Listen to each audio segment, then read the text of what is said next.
बंदी छोड़ सतगुरु रामपाल जी परमेश्वर जी की जय हो। परम पिता परमात्मा सारी सृष्टि के रचनहार कुल मालिक असंख्य ब्रह्मांडों के स्वामी जगत गुरु तीनों लोकों में प्रवेश करके सबका धारण पोषण करने वाले राजाधिराज आत्माधार नाथों के नाथ देवों के देव महादेव सर्वेश्वर महेश्वर मृत्युंजय अजरो अमर आदि अनादि सनातनी प्रभु जगत पिता जगदीश्वर श्री श्री एक झार आठ की उपाधि के वास्तविक अधिकारी अकाल मूरत शब्द स्वरूपी राम वासुदेव सर्वगतम ब्रह्म परम पूज्य प्रथम पूज्य परम संत परम पुरुष परम धनी परम दयालु सत्य कबीर हक्का कबीर अल्लाहू अकबर बाखबर अल्लाह ताला जगत के तारणहार जगत के मुक्तिदाता जगत के जगन्नाथ हारे के सहारे हिंदुओं के राम मुसलमानों के अल्लाह सिखों के वाहिगुरु ईसाइयों के मसीह दया के सागर दयानिधि करुणा के सागर करुणानिधि स्वयंभू परिभू संकट मोचन कष्ट हरण मंगल करण दुख भंजन अविगत कबीर निर्विकार निर्विषम परमात्मा अलय अलेख सतगुरु आदि अनादि सतगुरु असली मर्यादा पुरुषोत्तम असली राम असली कृष्ण असली घनश्याम असली मुरारी राजाओं के राजा महाराजाओं के महाराजा शहंशाहों के शहंशाह सम्राटों के सम्राट भगवानों के भगवान अल्लाहों के अल्लाह प्रभुओं के प्रभु मसीहाओं के मसीह सच्चे वाहिगुरु बाबाओं के बाबा पीरों के पीर सेठों के सेठ जगत सेठ सावड़सा सेठ सर्वगुण संपन्न अनंत कोटि कलाओं के स्वामी अनंत कोटि ब्रह्मांडों के नायक योगियों में महायोगी ध्यानियों में महाध्यानी सिद्धों में परम सिद्ध ज्ञानियों में तत्व ज्ञानी ब्रह्म ज्ञानी महाज्ञानी परम ज्ञानी सर्वश्रेष्ठ ज्ञानी विज्ञानी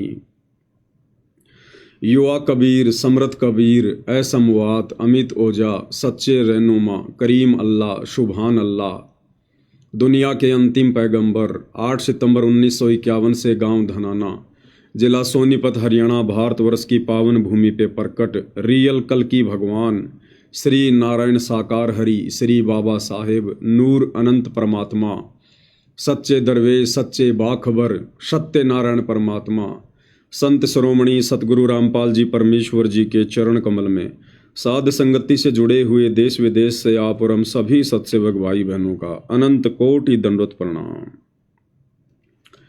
भाई और बहनों, बहुत बड़ी दया बहुत बड़ी मेहर पूज्य गुरुदेव भगवान की सतगुरु रामपाल जी परमेश्वर जी की, जिनके शुभ आशीर्वाद से विशेष आशीर्वाद से आप और हम सभी सत्सेवक भाई बहन ज्ञान को आधार बनाकर गुरु को परमेश्वर मानकर घर को आश्रम बनाकर हर प्रकार से नियम और मर्यादाओं में रहते हुए हर प्रकार से संघर्ष करते हुए अपनी आत्मा के कल्याण हेतु निरंतर मोक्ष प्राप्ति के लिए भक्ति मार्ग पर आगे की ओर ही बढ़ रहे हैं। भाई और बहनों, ये विशेष रजा विशेष मेहर विशेष दया वर्तमान में साध संगति से जुड़े हुए सत्सेवक भाई बहनों के ऊपर जो बनी हुई है, इसके लिए भाई और बहनों युगों युगों के मजबूत भक्ति संस्कार चाहिए होते हैं। 1 2 10 या 100 जन्म की भक्ति से सेवा से दान से धर्म से ये उपलब्धि प्राप्त नहीं हो सकती, ये सद्बुद्धि प्राप्त नहीं हो सकती, ये परम सौभाग्य प्राप्त नहीं हो सकता। जो परम सौभाग्य इस 8 अरब की जनसंख्या में सतगुरु रामपाल जी परमेश्वर जी के भक्तों को और परमेश्वर रामपाल जी के लाखों की संख्या में जो भगत हैं उनमें से केवल चंद सत्सेवक भाई बहनों को जो उपलब्धि प्राप्त हो चुकी है, जो गुरुदेव का विशेष आशीर्वाद प्राप्त हो चुका है, हमारा जो ज्ञान योग परमेश्वर खोल चुके हैं, जो दिव्य दृष्टि खुल चुकी है, ये भाई और बहनों सबके लिए बहुत असंभव है, नामुमकिन है। आज वो पूर्ण ब्रह्म परमात्मा सारी सृष्टि का मालिक मुसलमान जिसे मस्जिदों में ढूंढ रहे हैं, मज़ारों पर ढूंढ रहे हैं, हदीरों पर ढूंढ रहे हैं, हिंदू भाई जिसे तीर्थों पर ढूंढ रहे हैं, नदी नालों में ढूंढ रहे हैं, पेड़ पौधों में ढूंढ रहे हैं, मंदिरों में ढूंढ रहे हैं, पहाड़ों पर ढूंढ रहे हैं, ईसाई जिसे चर्चों में ढूंढ रहे हैं, गिरजाघर में ढूंढ रहे हैं, जैनी जिसे जैन मंदिरों में ढूंढ रहे हैं, सिख भाई जिसे गुरुद्वारों में ढूंढ रहे हैं, निर्गुण उपासना करने वाले सदैव उसकी लो लगा के रहते हैं, उसके चिंतन मनन में रहते हैं। वो परमपिता परमात्मा, वो सारी सृष्टि का मालिक, जो यहाँ देवी देवताओं के कार्य भी सिद्ध करता है, वो परमेश्वर आज धरती पर सतगुरु रामपाल जी के रूप में सशरीर प्रकट है, क्योंकि वो स्वयंभू परमात्मा है। वो किसी माँ के गर्भ से जन्म लेकर नहीं आता है। उस परमेश्वर को जन्म देने में कोई भी माँ समर्थ नहीं है। वो अजन्मा है, अनादि है, अकाल मूरत है, शब्द स्वरूपी है। और जब जब वो परमेश्वर धरती पर आता है तो भाइयों और बहनों, इंसानों को समझाने के लिए उन्होंने इंसानों का रूप धारण करके ही आना पड़ता है। हम लोग बचपन में देखा करते थे, हमारे बड़े बुजुर्ग गांव वाले साधु संत महात्माओं का बड़ा आदर सत्कार किया करते थे। साधु संत महात्मा यदि गुस्से में आकर गालियां भी निकाल देते थे, यदि वो क्रोध भी करते थे, तो भी जो गृहस्थी व्यक्ति होते थे वो हाथ जोड़कर नीची गर्दन करके ही खड़े रहते थे। कारण क्या था? इस आत्मा को एक डर है, एक भय रहता है सदा कि ना जाने परमात्मा किस रूप में आ जाए। और विशेषकर साधु संत महात्माओं के रूप में हम परमात्मा को देखा करते हैं, ढूंढा करते हैं। और परमात्मा भी अपनी वाणी में कहते हैं कि मेले खेड़े जाइए, मेले बड़ा मिलाप, और पत्थर पानी पूजते कोई साधु संत मिल जात। ना जाने परमात्मा किस रूप में कहाँ टकरा जाए। इसलिए हम साधु संतों का बड़ा आदर सत्कार किया करते थे, क्योंकि परमेश्वर साधु संत रूप में ही आते हैं, इस आत्मा को पता है।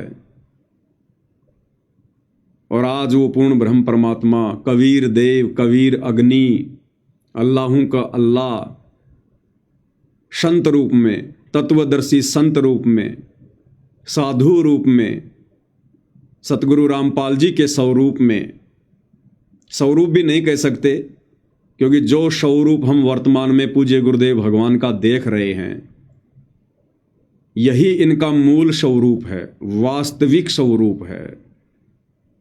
ये इनका सतलोकीय स्वरूप है।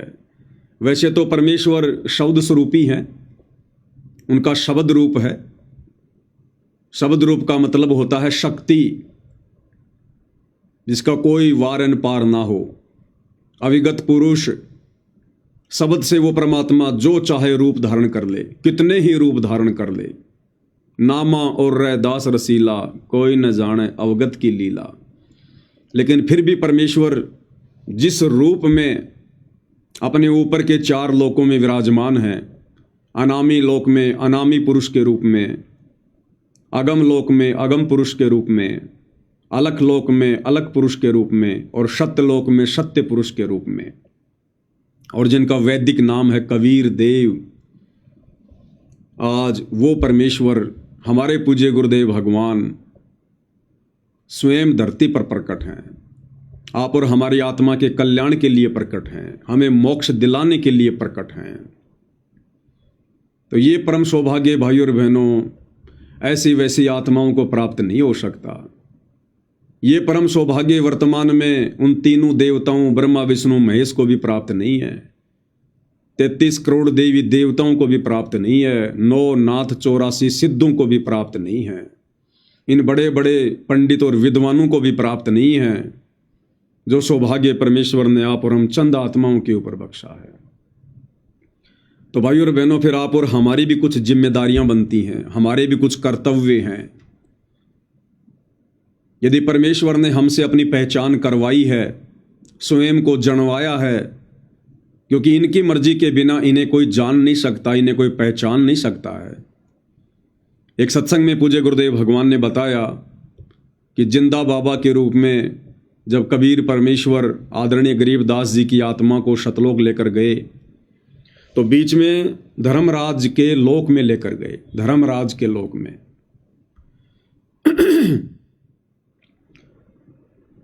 क्योंकि उन्होंने अपनी समर्थता से हम जीवों को परिचित करवाना था, आदरणीय गरीबदास जी को अपना गवाह बनाना था, आई विटनेस बनाना था।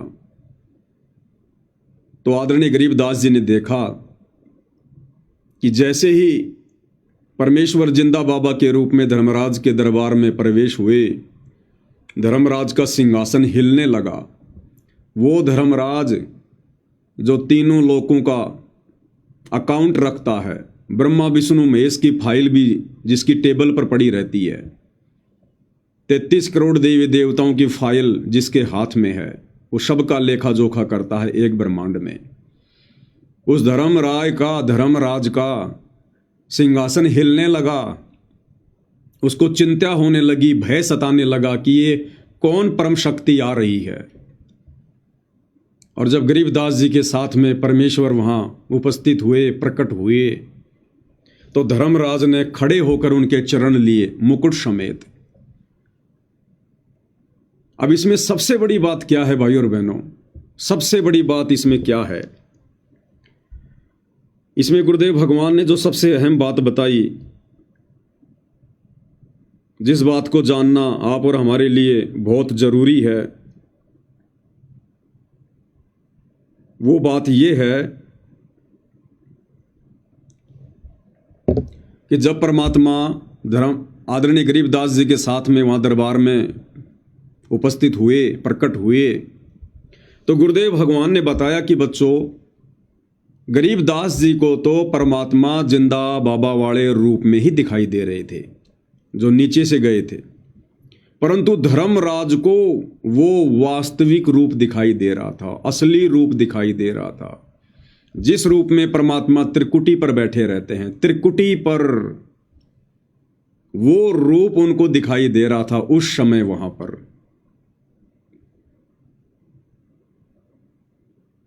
अब भाइयों और बहनों, गुरुदेव भगवान हमें क्या कहते हैं बार बार, हमें क्या समझाते हैं बार बार, हम इन बातों पर थोड़ा सा जोर नहीं देते हैं।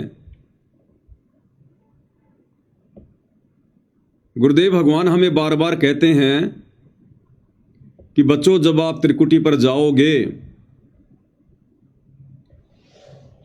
तो परमात्मा कबीर जी आपको दास के रूप में दर्शन देंगे, दास के रूप में मिलेंगे। यानी गुरुदेव भगवान कह रहे हैं कि मेरे रूप में आपको कबीर भगवान वहां त्रिकुटी पर मिलेंगे, जहां उनका ऑफिस है, जहां परमात्मा बैठे रहते हैं, त्रिकुटी कमल में। तो धर्मराज को कौन सा रूप दिखाई दे रहा था? परमेश्वर का वास्तविक रूप। और त्रिकुटी पर परमात्मा किस रूप में रहते हैं? गुरुदेव भगवान क्या कह रहे हैं, सुन लीजिएगा। तो गुरुदेव को आपने सपोज लो गुरुदेव भगवान है। अब जब आप यहां से जाओगे तो वहां परमात्मा जो है वो तेजो में शरीर युक्त है, करोड़ों सूर्य, करोड़ चंद्रमा, उनकी रोशनी जितना उनके एक रोमकूप का प्रकाश है। तो वो उसको नहीं पहचान सकोगे आप। वहां वो परमेश्वर अन्य रूप में, इस दास के रूप में आपके समक्ष होगा।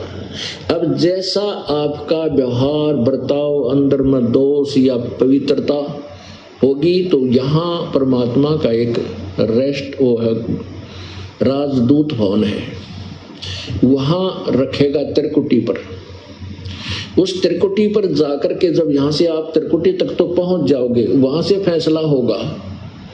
वहां आपके मन में जैसा भी दोष होगा या आपके अंदर समर्पण भाव होगा, निष्कपटता होगी, उनको वहां सेलेक्ट कर दिया जाएगा। वहां तो आपके चेहरे पर अपने आप लिख दिया जाएगा। वहां किसी पूछने की आवश्यकता कोई ना, मैं के गंदापन कर रहा था, कितनी मेरी गंदी सोच थी, मेरा किस प्रकार अच्छा भाव, तो वो अपने आप आपके मस्तिष्क पर कंप्यूटर की तरह आ जाएगी, जैसे डिस्प्ले पर आ जाती। तो उसी समय आपको रिजेक्ट कर दिया जाएगा और कई हजार लाखों वर्षों तक आपको फिर परमात्मा नहीं सिलेक्ट करेगा, यानी वापस नहीं संभालेगा। तो क्या कहा भाइयों और बहनों गुरुदेव भगवान ने? कि जब तुम त्रिकुटी पर जाओगे तो वहां परमात्मा इस दास के रूप में यानी हमारे पूज्य गुरुदेव भगवान के रूप में मिलेंगे। तो उस समय जो जिंदा बाबा वाला रूप था, जो गरीबदास जी को नीचे से ऊपर लेकर गए थे, तो गरीबदास जी को तो जिंदा बाबा वाला रूप दिखाई दे रहा था, लेकिन धर्मराय को परमेश्वर का वास्तविक रूप दिखाई दे रहा था। कौन सा? सतगुरु रामपाल जी परमेश्वर जी वाला। ये रूप जो आप सभी भाई बहन देख रहे हैं, पूर्ण ब्रह्म परमेश्वर, इस रूप को देखकर वो थरथर कांपने लगा, क्योंकि उनको पता है कि यहां परमेश्वर का एक राजदूत भवन है और वहां परमेश्वर बैठे रहते हैं, और उनके अलावा तीनों लोकों में कोई ऐसा नहीं है जो मेरे सिंहासन को हिला दे। तो भाई और बहनों, आज आप और हम उस परम शक्ति की शरण में हैं, उस परम पिता परमेश्वर की शरण में हैं, जो अपनी गैर हाजिरी में तीनों लोकों में प्रवेश करके सबका धारण पोषण करता है। उस धर्मराज को भी वो अकाउंट करने की ड्यूटी, सबका लेखा जोखा रखने की ड्यूटी इसी कबीर परमेश्वर सतगुरु रामपाल जी ने बख्शी हुई है। आज आप और हम ऐसी परम शक्ति की शरण में हैं।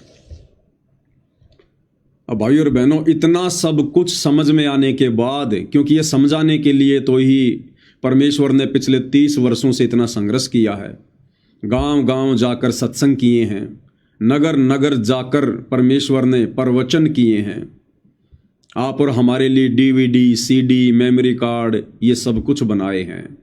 इतना प्रयास किया है परमात्मा ने, एक आम व्यक्ति की भूमिका करते हुए, लीला करते हुए।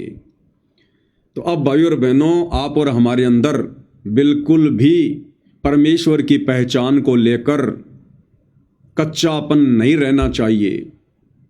हमने अब शौपन में भी अपने पूज्य गुरुदेव भगवान के अलावा किसी और में परमात्मा के दर्शन नहीं करने चाहिए। दुनिया हमें कितना ही भटकाने और भरमाने का प्रयास क्यों ना करे, हमारे भगत भाई हमें कितना ही भटकाने और भरमाने का प्रयास क्यों ना करें, लेकिन हमारी अंतरात्मा ने जो स्वीकार कर लिया है, हमने उसके ऊपर दृढ़ रहना है, दृढ़। और कहते हैं कि भगवान तो कण कण में है, कण कण में, घट घट में है परमात्मा, घट घट में। और परमेश्वर की स्वयं की वाणियां हैं, अमर वाणियां, जिनको कोई जुठला नहीं सकता। मोकू कहाँ ढूंढे रे बंदे, मैं तो तेरे पास में।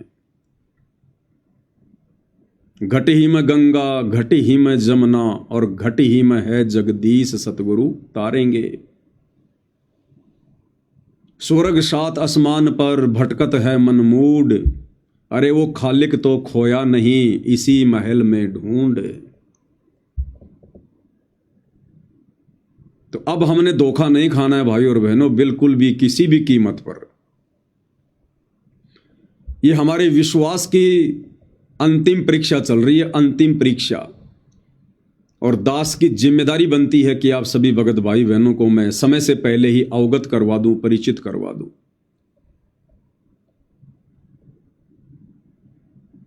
अभी 8 सितंबर 2025 को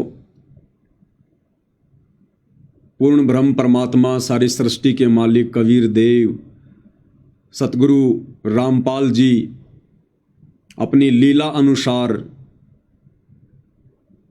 8 सितंबर 1951 को भारतवर्ष की पावन भूमि पर प्रकट हुए हैं। उस पवित्र दिन की यादगार में, जब से परमेश्वर ने हमें सद्बुद्धि दी है, हमारा ज्ञान योग खोला है, तब से हम प्रतिवर्ष ये दिन सतगुरु प्रकट दिवस के रूप में मनाते हुए आ रहे हैं।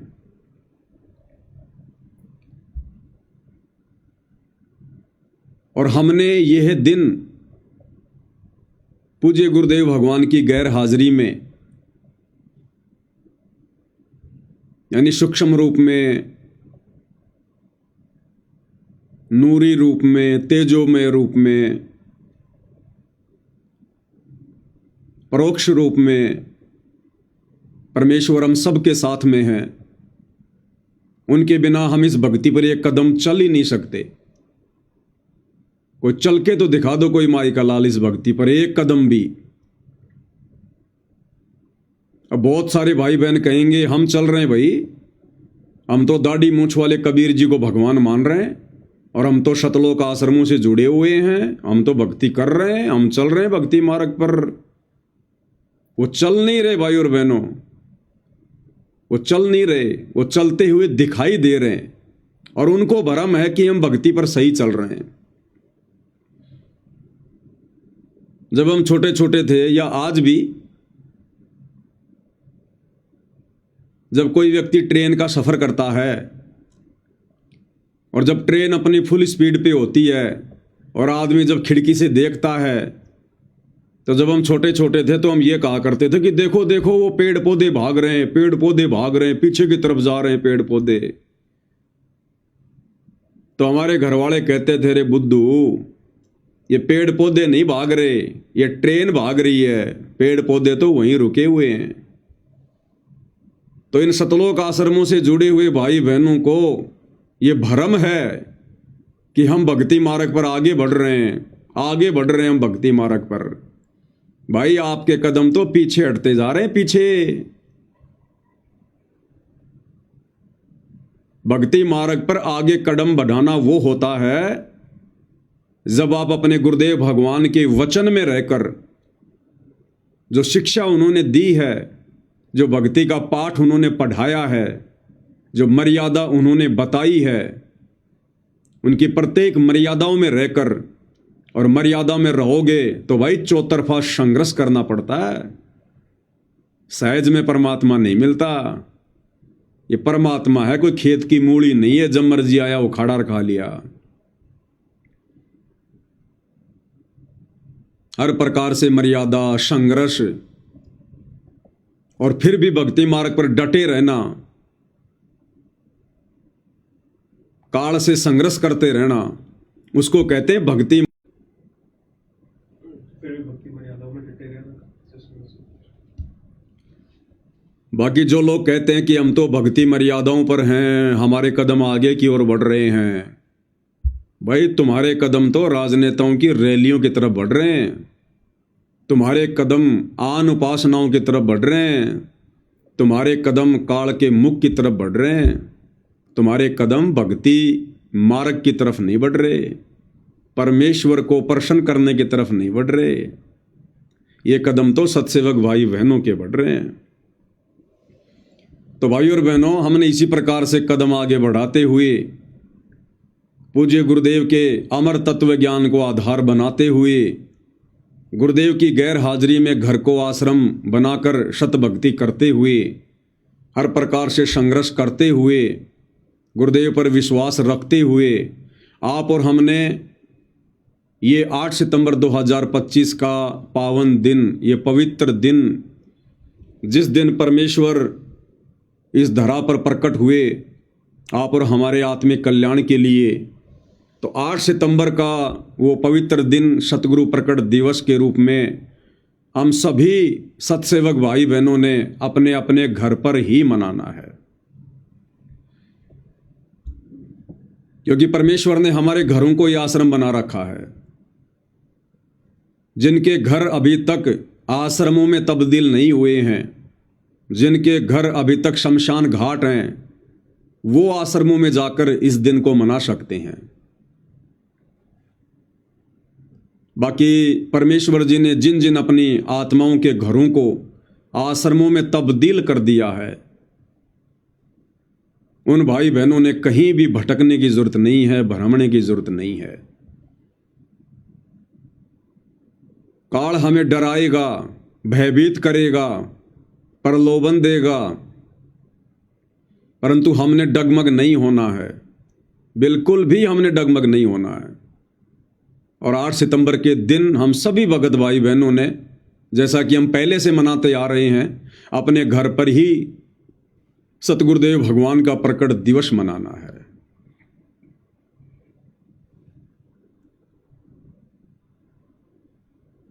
और जो भगत भाई बहन, जैसी भी जिनकी श्रद्धा है, जैसी भी जिनकी आर्थिक स्थिति है, विशेषकर 8 सितंबर के दिन आप जितने प्रकार के व्यंजन बना सकते हैं, जितने प्रकार की मिठाइयाँ बना सकते हैं, जो मिठाइयाँ गुरुदेव भगवान ने भोग की आरती के समय लिखी हुई हैं,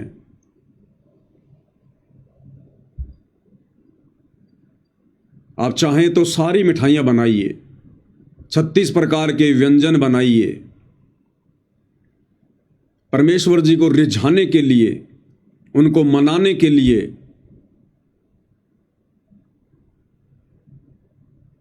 हमारे खाने के लिए नहीं, परमेश्वर को रिझाने के लिए कि परमेश्वर, हमने गीता अध्याय 3 श्लोक 13 के अनुसार आप जी को परमेश्वर के रूप में पहचान लिया है, जान लिया है, और आपके विधान अनुसार परमेश्वर ये 36 प्रकार के या 56 प्रकार के जो व्यंजन हैं, जो ये दुनिया नादानी में इन पत्थरों को लगा रही है, इन नकली और पाखंडी अज्ञानी ज्ञानहीन साधु संत महात्माओं को पूर्ण गुरु मानकर, भगवान का अवतार मानकर उनको चढ़ा रही है। ये परमेश्वर, इन व्यंजनों के असली अधिकारी आप हैं। और जब घर घर में परमेश्वर को भोग लगेगा, बड़ी भोग की आरती के साथ 8 सितंबर को घर घर में परमेश्वर जी की 5 दीपक वाली आरती के साथ में आरती उतारी जाएगी, परमेश्वर बहुत प्रसन्न होंगे, अति प्रसन्न होंगे परमात्मा। ये परमात्मा भक्ति से प्रसन्न होता है, भगत के सेवा भाव से प्रसन्न होता है, भगत की भक्ति पर सच्ची लगन और श्रद्धा से प्रसन्न होता है। तो हमने तो परमात्मा ही प्रसन्न करना है, और यदि भगवान प्रसन्न हो गया तो हमारा तो काम बन गया। तो भाइयों और बहनों, भक्ति के साथ साथ हमारी परीक्षा भी चलेगी, साथ साथ चलेगी। अब इसमें आप और हमारी सबसे बड़ी परीक्षा क्या हो सकती है भाइयों और बहनों? जो दास को परमात्मा प्रेरणा कर रहे हैं, समय रहते आपके सामने ये बातें रख दूं ताकि कल को कोई भाई बहन भ्रमित ना हो। ये समय हमारी परीक्षा का है, अभी हमारी परीक्षा समाप्त नहीं हुई है। वैसे तो अंतिम श्वास तक हमारी परीक्षा चलेगी। परमात्मा कहते हैं, हंसा तब लग डर के रहे जब तक पिंजड़ श्वास। जब तक भगत के शरीर में श्वास हैं, प्राण हैं, तब तक भक्ति मार्ग पर डर कर ही भक्ति करते रहना है। पाकी फसल देख कर गरबैयो मत किसान, अबहू तो झोले बहुत हैं, भाई घर आले तब जान। तो वैसे तो भक्ति मार्ग पर अंतिम श्वास तक काल हमारे पीछे रहेगा, हालांकि वो बिगाड़ कुछ नहीं पाएगा यदि हम परमेश्वर की मर्यादाओं में रहेंगे तो, लेकिन कोशिश अपनी पूरी करेगा। लेकिन हमारी जो मुख्य परीक्षा है, जो सन 2014 बरवाला कांड के बाद से शुरू है, यानी जिस दिन गुरुदेव भगवान बरवाला कांड के माध्यम से शारीरिक तौर पर दुनिया की नज़रों में हिसार की छोटी जेल में जाकर बैठे थे, वो दिन हमारी परीक्षा का दिन शुरू था, स्टार्ट था। और जिस दिन गुरुदेव भगवान सांसारिक दृष्टि में शारीरिक रूप से अपने मिशन को पूरा करके हिसार की छोटी जेल से बाहर आएंगे, पूर्णतया सांसारिक लोगों के बीच में निर्दोष होकर, निष्कपट होकर, बाइज्जत बरी होकर, वो दिन भाइयों और बहनों हमारी परीक्षा का अंतिम दिन होगा, अंतिम दिन। और इस बीच में यह काल पूरी तरह से भरमाने का प्रयास करेगा। तो वैसे तो दास 2 दिन पहले इस विषय पर वीडियो बना चुका है। अगर ज्ञान आधार से विवेचन किया जाए तो परमेश्वर उस विनाशकारी समय में ही आएंगे।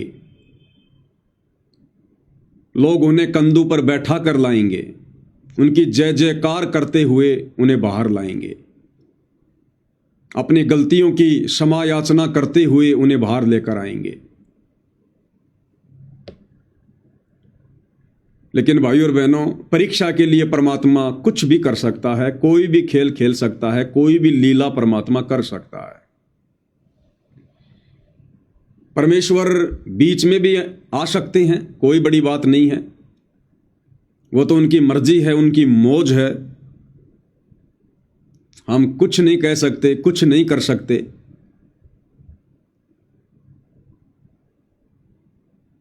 तो यदि पूज्य गुरुदेव भगवान ने हम भक्तों की ओर कठिन परीक्षा के लिए अगर अपने उस निर्धारित समय से पूर्व कुछ समय के लिए सांसारिक दृष्टि में कानूनी तौर पर, जिसे लोग जमानत कहते हैं, क्योंकि परमात्मा यहाँ के नियम नहीं तोड़ता है, वे जब जब पृथ्वी पर आते हैं एक अच्छे नागरिक की भूमिका भी करते हैं। तो हो सकता है परमेश्वर हमारे विश्वास की परीक्षा के लिए एक झटका और देना चाहें। हम सत्सेवक भाई बहनों को, अपने हीरों को परमेश्वर ने जो घण की चोट मार मार के साथ संगति से जोड़ा है, क्या पता परमेश्वर और चोट मारना चाहते हों। और यदि गुरुदेव भगवान उस विनाशकारी समय 2028 से पहले कुछ दिनों के लिए यदि हिसार की छोटी जेल से बाहर आना चाहें,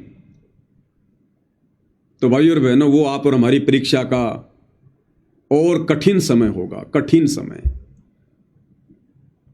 देखो, दास केवल अपने विचार प्रकट करेगा, क्योंकि मैं अपनी बातें किसी के ऊपर थोप नहीं सकता। हम सब स्वतंत्र हैं हर कर्म करने के लिए, हम किसी के अधीन नहीं हैं। और सदा से दास केवल आप लोगों को अपना मत ही बताता आया है। उस मत को मानना ना मानना, चलना ना चलना, वो फिर ज्ञान आधार से आप भगत भाई बहन निर्णय लेते हैं, और यही होना चाहिए। मैं क्या कह रहा हूं, क्या नहीं कह रहा हूं, इस बात पर ध्यान नहीं देना है। मैं जो कह रहा हूं वो पूज्य गुरुदेव भगवान के विधान और ज्ञान अनुसार वर्तमान समय की परिस्थितियों को देखते हुए कितना उचित है, कितना अनुचित है, ये निर्णय अंत में आप भगत भाई बहनों ने ही लेना होता है। तो दास को जैसा आभास हो रहा है, उस आधार से दास आप जियों को थोड़ा सा विश्लेषण करके बता देता है। यदि पूज्य गुरुदेव भगवान कुछ समय के लिए आने वाले दिनों में हिसार की छोटी जेल से बाहर आते हैं, तो भाई और बहनों, गुरुदेव भगवान के आने के दो कारण होंगे, दो कारण, और आप हर प्रकार से टटोल के देख लेना, तीसरा कारण आपको ढूंढने से भी दिखाई नहीं देगा। सबसे पहला कारण यह होगा, टूटती हुई संगत को, जो संगत मर्यादा तोड़कर इन सतलोक आश्रमों से जुड़ी हुई है, जिस संगत ने देखा देखी में नाम दीक्षा ली हुई है, जिस संगत में लगभग 90% लोग बरवाला कांड के बाद जुड़े हैं, भूत प्रेत की बाधा ठीक करवाने के लिए जुड़े हैं, बीमारियां ठीक करवाने के लिए जुड़े हैं, या अपने रिश्तेदारों के कहने पर जुड़े हैं, या वैसे देखा देखी में जुड़े हैं, तो उन भाई बहनों को ज्ञान आधार नहीं है। और आने वाला समय अति विकट है, विनाशकारी है, परमेश्वर को इस बात का पता है। तो गुरुदेव भगवान को पता है कि ये आत्माएं जो इन आश्रमों से जुड़ी हैं, देखा देखी में भक्ति कर रही हैं, मर्यादा किसी की सुरक्षित है नहीं। ये आत्माएं उस आने वाले विनाशकारी समय को नहीं झेल पाएंगी, ये एक झटके में कोसों दूर हो जाएंगी भक्ति से। तो हो सकता है परमेश्वर उन आत्माओं को थोड़ी हिम्मत देने के लिए कि यदि मैं एक बार बीच में कुछ दिनों के लिए सांसारिक तौर पर जमानत पर, या जिसको कहते हैं पैरोल, जिस प्रकार राम रहीम जी आते हैं पैरोल पर, 40-40 दिन की पैरोल पर, तो हो सकता है परमेश्वर उन सतलोक आश्रमों से जुड़ी हुई कमजोर आत्माओं को थोड़ी हिम्मत देने के लिए, उनको दर्शन देने के लिए कुछ समय के लिए बाहर आ सकते हैं, ताकि उन आत्माओं को थोड़ी सी दृढ़ता मिल जाए जिनको सारा दिन यही सुनने को मिलता है कि तुम्हारे गुरुजी जेल से बाहर नहीं आएंगे, तुम्हारे गुरु भगवान है तो जेल से बाहर तो निकल के दिखाओ। जो आत्माएं डगमग हैं, जिनका विश्वास दृढ़ नहीं है, जो काल की मार को झेल नहीं सकती हैं, हो सकता है उन आत्माओं को उस विनाशकारी समय से पहले थोड़ी हिम्मत देने के लिए, दृढ़ता देने के लिए, ताकि उन आत्माओं को एक नई हिम्मत मिले कि अगर गुरुदेव भगवान जमानत पर आए हैं तो परमानेंट भी आएंगे। क्योंकि इतना विश्वास उनको नहीं है, क्योंकि आजीवन उम्र कैद की 2-2 मामलों में गुरुदेव को सजा हो रखी है। तो ज़्यादातर आत्माओं को और इन आश्रमों के जो मुखिया हैं, जो कोऑर्डिनेटर लोग हैं, गुरुदेव का कलयुगी परिवार है, इनको तो इस बात का बिल्कुल भी विश्वास नहीं है कि गुरुजी कभी परमानेंट भी बाहर आ सकते हैं। तो हो सकता है परमेश्वर उन आत्माओं को थोड़ी हिम्मत देने के लिए ये लीला भी कर सकते हैं परमेश्वर। और दूसरा कारण क्या होगा भाई और बहनों, आप और हम सत्सेवक भाई बहनों की अग्नि परीक्षा होगी। अग्नि परीक्षा। अब उस समय हम भाई बहनों का क्या निर्णय होगा? दास अपने विचार व्यक्त कर रहा है, जैसा कि मुझे गुरुदेव भगवान ने प्रेरणा की है कि मैं पवन दास इस अग्नि परीक्षा को किस प्रकार से लूंगा। तो मैं अपने विचार आप भाई बहनों के सामने रख रहा हूं, क्योंकि हमने अपने आत्म कल्याण को देखना है।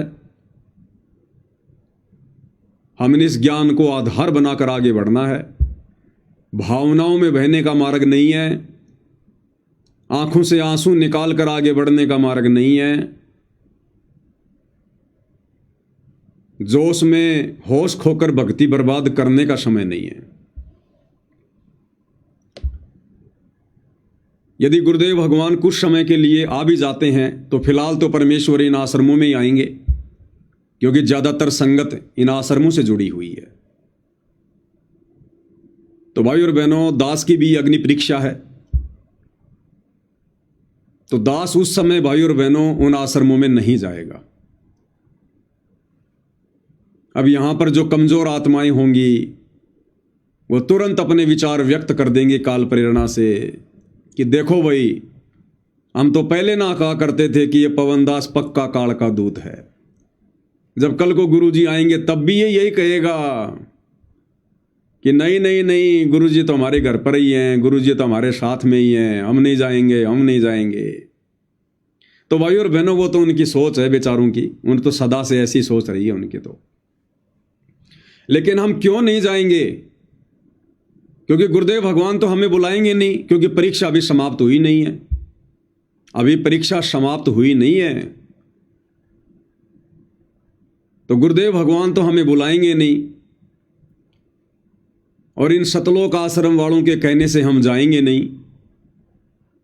ना हम इनके पीले पर्चों पर विश्वास करते हैं, ना हम इनके कोऑर्डिनेटरों के मनमुखी आदेशों पर विश्वास करते हैं। जब वर्तमान में नहीं कर रहे तो हम कल को भी नहीं करेंगे, क्योंकि ये लोग भक्ति मार्ग में रिजेक्ट हैं, ये लोग फैल हैं, ये लोग काल की गुलामी कर रहे हैं, काल का कार्य सिद्ध कर रहे हैं।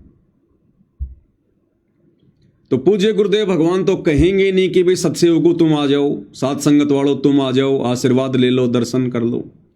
परमात्मा नहीं कहेंगे।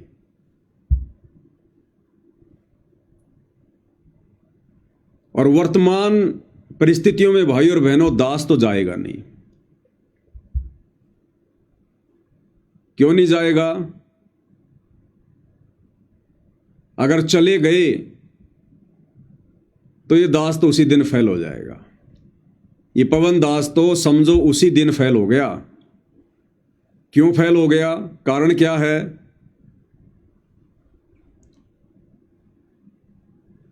आज गुरुदेव भगवान ने आप और हमारे ऊपर जो रजा बख्शी हुई है, जो दया बख्शी हुई है, जो सद्बुद्धि बख्शी हुई है, और जिस प्रकार से घर बैठे हमसे भक्ति करवा रहे हैं, ये भक्ति संगत में कोई नहीं कर रहा।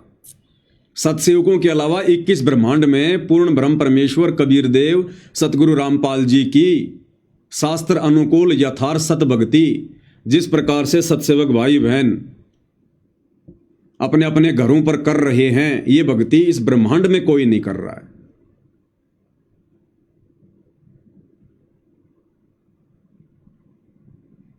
आज हम गुरुदेव भगवान की गैर हाजिरी में, सांसारिक तौर पर, शारीरिक तौर पर उनकी गैर हाजिरी में हम उनकी किस प्रकार से भक्ति कर रहे हैं, किस प्रकार से भक्ति कर रहे हैं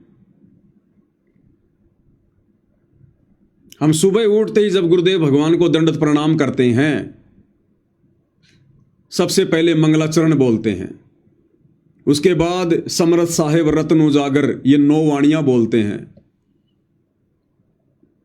उसके बाद हम विधि विधान से मंत्रों का जाप करते हुए और गुरुदेव भगवान की अकेली सिंगल फोटो के आगे, उनकी प्रतिमा के आगे, छवि के आगे हम लोग 8 अंगों से दंडवत प्रणाम करते हैं। और यदि हम वहां आश्रम में जाएंगे तो इस विधि से वहां हमें ये काल वर्तमान में दंडवत भी नहीं करने देगा। हमें वहां पर 1 घंटे भी नहीं रुकने दिया जाएगा, 1 घंटे भी, क्योंकि आश्रमों पर काल का पहरा है। और यदि आपने सतभक्ति करनी है तो अपने घर पर करो, काल वहां नहीं करने देगा। 1 घंटे के अंदर अंदर आपका हाथ पकड़ के आपको वहां से बाहर निकाल दिया जाएगा। नहीं निकलोगे तो घसीट कर, मार पीट कर निकाला जाएगा। क्योंकि ये वही लोग हैं जो सतलोक आश्रम बरवाड़ा में रहते थे, सतलोक आश्रम करोथा में रहते थे। बदला कुछ नहीं है इनका। फिर हम क्या करते हैं, भंडारा करने से पहले हम पूज्य गुरुदेव भगवान को भोग की आरती के साथ में हलवे राम का और भंडारे का भोग लगाते हैं। आज उनकी प्रतिमा के आगे उनको सूक्ष्म रूप में, शब्द रूप में घर पर विराजमान मानकर, उनका आसन लगाकर, कल को यदि आप आश्रम में जाओगे गुरुदेव के आने के बाद, इस परीक्षा के समय में जब गुरुदेव भगवान परमानेंट आ जाएंगे, उस समय की बात नहीं कह रहा दास, वर्तमान समय की, यदि गुरुदेव पैरोल पर आते हैं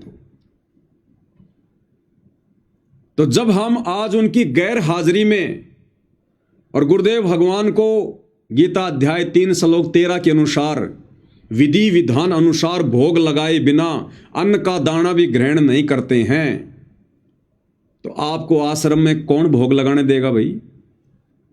आपको उस आश्रम में कौन भोग लगाने देगा? कौन आपको वहां पर हलवा बना के देगा? या कौन आपको हलवा बनाने देगा? कौन आपको खड़े होके भोग की आरती करने देगा वहां पर?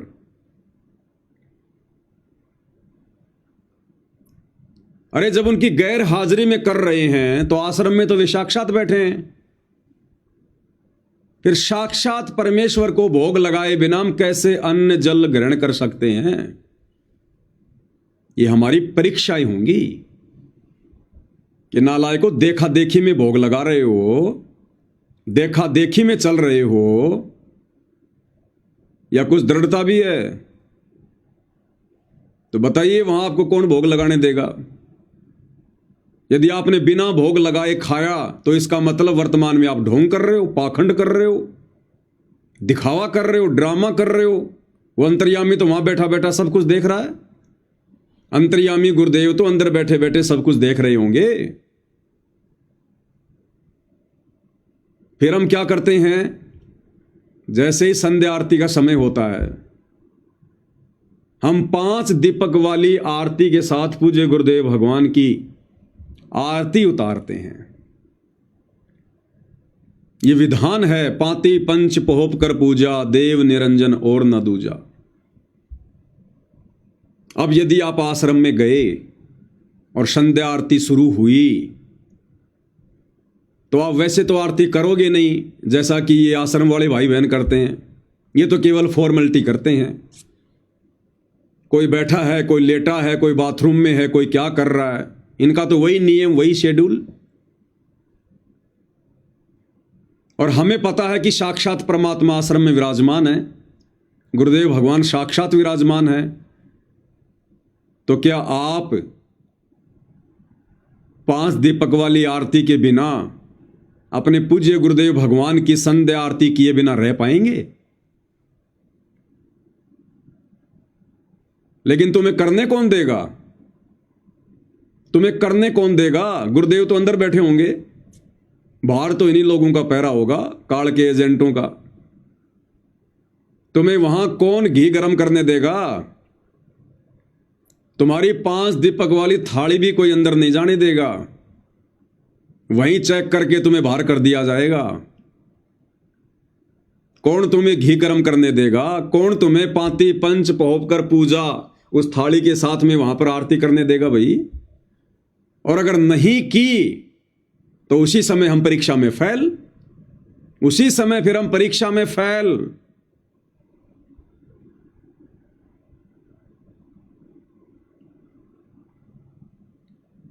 अब कोई ये सियाना ना बने कि भाई ये तो हमारी मजबूरी होगी, ये तो हमारी मजबूरी होगी। कल को कुछ होगा तो कह देंगे गुरुजी हम तो करना चाहते थे लेकिन हमें करने नहीं दिया गया। तो परमात्मा एक ही जवाब देंगे कि गधे, जब तू प्रतिदिन अपने घर पर मुझे शब्द रूप में उस आसन के ऊपर विराजमान करके, तू फॉर्मेलिटी के लिए तो नहीं कर रहा होगा ना। अगर इतना लंबा चौड़ा बेड लगाया है तो ये सोच के लगाया होगा ना कि ये तो पूर्ण परमात्मा है, अनंत कोटि कलाओं का स्वामी है, इनके द्वारा अनंत रूप हैं। ये परमेश्वर तो किसी न किसी रूप में, सूक्ष्म रूप में, शब्द रूप में अवश्य विराजमान होंगे जब हम इनकी आरती करेंगे। तो फॉर्मेलिटी तो नहीं कर रहा था ना, तुझे विश्वास था ना कि गुरुजी मेरी आरती ले रहे हैं, स्वीकार कर रहे हैं। तो जब तुझे ये विश्वास है कि मेरा गुरु मेरे घर पर है और किस विधि से गुरुदेव भगवान की मैंने आरती करनी है, किस विधि से मैंने भोग लगाना है, किस विधि से रोजाना मेरी दिनचर्या है भक्ति वाली, फिर तू यहां क्या अंडे लेने आया था? तू मुझे शरीर में मान रहा है क्या? फिर परमात्मा तुरंत वो वाणी गा देंगे, देही को सतगुरु कहे ये तो धुंधर ज्ञान, और 4 दाग आवे नहीं वाको सतगुरु जान। कि गधे, तू मुझे 5 तत्व के शरीर में जान रहा है कि गुरुजी आश्रम में आ गए, गुरुजी आश्रम में आ गए, तेरे घर पर फिर क्या काल बैठा था? क्या तू तीनों समय की आरती या सुबह और शाम की आरती दीपक के साथ में तू काल की उतार रहा था क्या? तूने मुझे शरीर में मान रखा क्या कि शरीर रूप में आश्रम में आ गया तो तेरा गुरु आ गया, नहीं तो तेरा गुरु बाहर है ही नहीं। तेरा गुरु कोई 5 तत्व की कैद में है क्या? किस लिए आया भाई तू? किसने न्योता दिया तेरे को? क्यों आया तू? जब तू अपने घर पर मुझे विराजमान करके सारी भक्ति क्रिया कर रहा है, तेरे को विश्वास है, और बता तेरा कौन सा काम अटका? तेरा कौन सा कार्य है जो सिद्ध ना किया हो? फिर यहां क्यों आ गया भाई? जब तुझे पता है कि अभी परीक्षा चल रही है, अभी कुछ भी नहीं बदला है, तुझे यहां पर यह क्रिया नहीं करने दी जाएगी।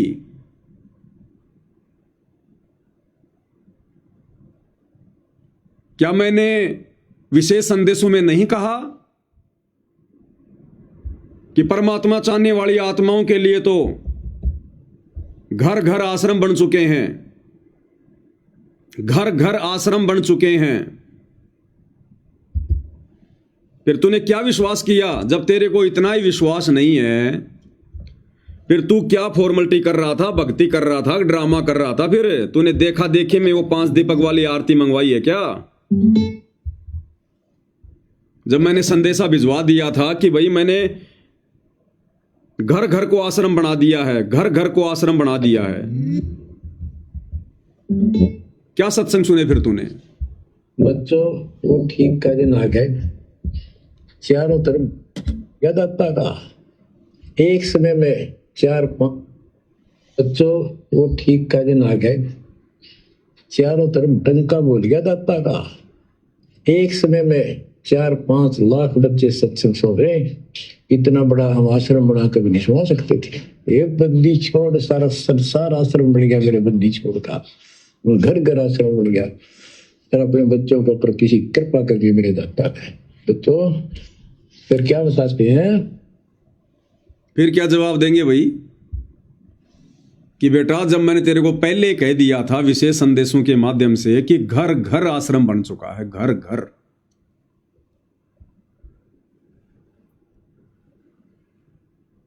तो मैं तो तेरे घर पर भी बैठा हूं, तेरे घर पर भी विराजमान हूं, वरना तेरी आरती स्वीकार करने के लिए काल आ रहा है क्या? तेरा भोजन स्वीकार करने के लिए काल आ रहा है क्या?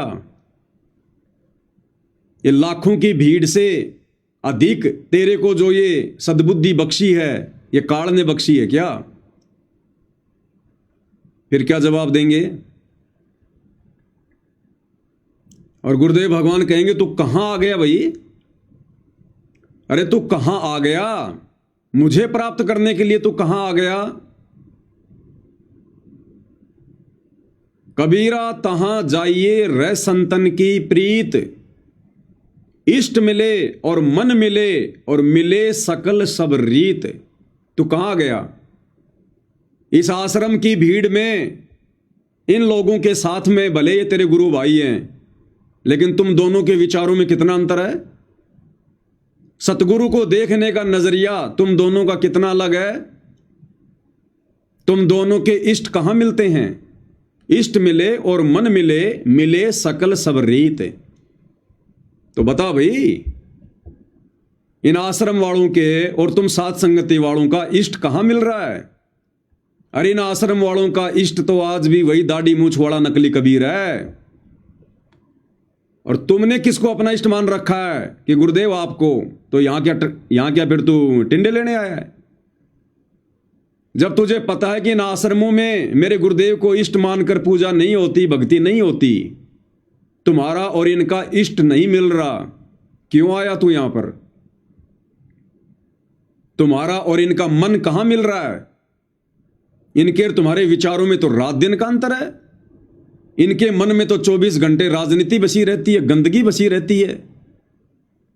इनके मन में तो बकवादें चलती रहती हैं। और तुम्हारा मन कितना साफ सुथरा और पवित्र कर दिया गया है साध संगति के माध्यम से। क्यों आया? इष्ट मिले, मन मिले और मिले सकल रस रीत। क्या तुम्हारी और इन आश्रम वालों की रीतियां मेल खा रही हैं? अरे बगुला और हंस, कभी उनके विचार एक हो सकते हैं? इनकी रीति है, ये तो अनुपासना भी करते हैं। परशुराम की जयंती में गए, नकली कबीर पंथियों की जयंती में गए सिरसा में, अयोध्या में इन्होंने भंडारा लगा दिया अनुपासकों के लिए। ये तो अनुपासना भी करते हैं। तुम्हारी और इनकी रीति कहां मिली? ये तो राजनेताओं के पीछे दौड़ते हैं, ये तो राजनीतियां भी करते हैं। तुम्हारी और इनकी रीति कहां मिल रही है? क्या तुम भी राजनीति करते हो? तो तुम्हारे और इनके जो विचार ही मेल नहीं खा रहे, तुम्हारा और इनका मन ही मेल नहीं खा रहा, तुम्हारा और इनका इष्ट ही नहीं मिल रहा, फिर क्यों आया? क्या ये आश्रम मैंने बनाए? क्या ये आश्रम मेरी अनुमति से बने? फिर तूने क्या सीखा, क्या समझा फिर तूने? तो क्या जवाब देंगे? कहां दंडवत करोगे? वहां किसको दंडवत करोगे? आपको एक सिंगल फोटो भी अपने परमेश्वर रामपाल जी की नहीं मिलेगी वहां पर, एक सिंगल फोटो भी। कहां दंडवत करोगे? किसको दंडवत करोगे? किसको देखोगे? कोई जवाब नहीं होगा। और अग्नि परीक्षा फिर क्या मिलेगा? फिर सीधे सीधे वापस नहीं आ पाओगे, अपना सब कुछ गवा कर वापस आओगे, सारी भक्ति क्रिया गवा कर वापस आओगे, सारा भक्ति धन गवा कर वापस आओगे। और फिर तुम्हें वो करना पड़ेगा जो आज ये आश्रम वाले कर रहे हैं। वो तो काल के आश्रम हैं, वो तो आज भी गुरु को सलाह देते हैं, वो तो आज भी गुरु को मानुष मानते हैं।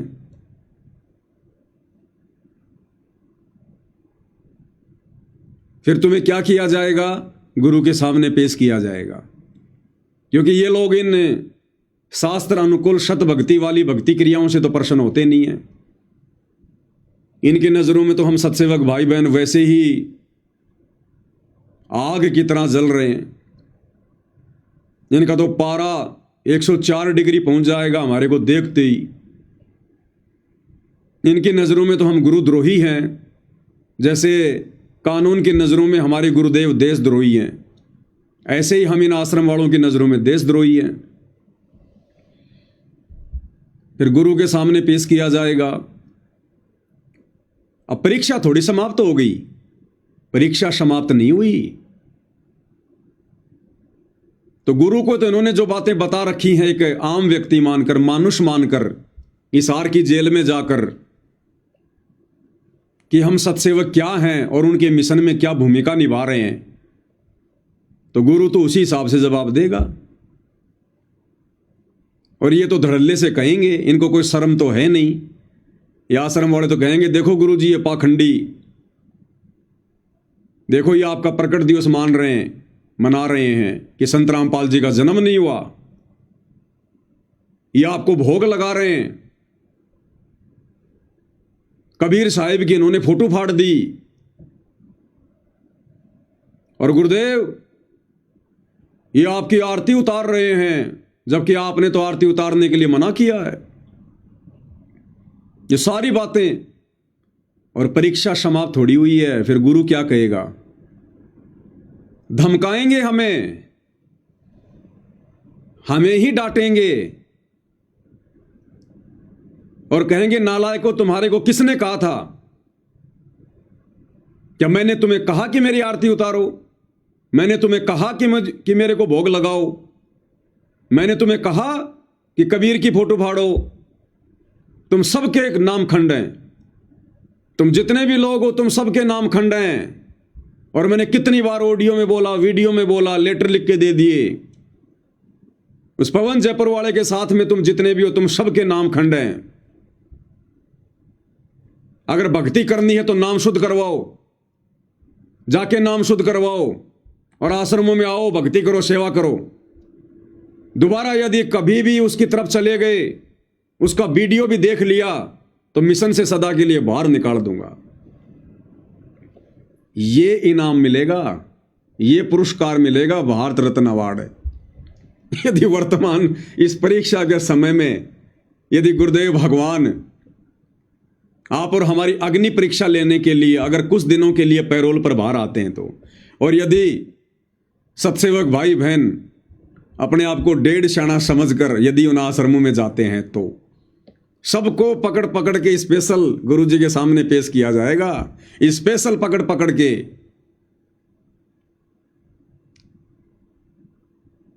क्योंकि तुरंत पहचान में आ जाओगे तुम, तुरंत पहचान में। तुम वो वहां कर ही नहीं सकते जो आश्रम वाले कर रहे हैं। तो तुम्हारी भक्ति क्रिया देखकर तुम खड़े होकर आरती करोगे, बाकी लोग नीचे बैठकर करेंगे। तुम दंडोत करोगे विधि विधान से 8 अंगों सहित, और वो पढ़ेंगे ऐसे जैसे भैंस गिरती है चारे के ऊपर। जैसे कोई भूखी भैंस होती है, उसको हरा हरा चारा दिख जाए, वो तुरंत मुंह मारती है, तुरंत टूट के पड़ती है। तो ये लोग तो ऐसे पढ़ेंगे टूट के। ये ना कोई मंत्र जाप करते, ना कोई समर साहिब रत्न उजागर बोलते, कुछ नहीं बोलते। तो तुरंत पहचान में आओगे। फिर तुम बैठोगे तो तुम अपने घरविद की बात नहीं करोगे, रिश्तेदारी की बात नहीं करोगे, बच्चों की रेमेणी की बात नहीं करोगे। तुम बात करोगे ज्ञान आधार से, और ये ज्ञान आधार वाली बात वहां उन लोगों को अच्छी नहीं लगेगी। तो या तो तुम्हारी जूतों से पिटाई होगी, और फिर सबसे बड़ा जूता पड़ेगा गुरुदेव भगवान का कि गधे इंसान। बड़ी मुश्किल से मैंने 20 साल ये ज्ञान देकर, और पिछले 10 साल से तुम लोगों को अलग किया था। मैंने बीज बोए थे, और तुम फिर आ गए यहां पर वापस।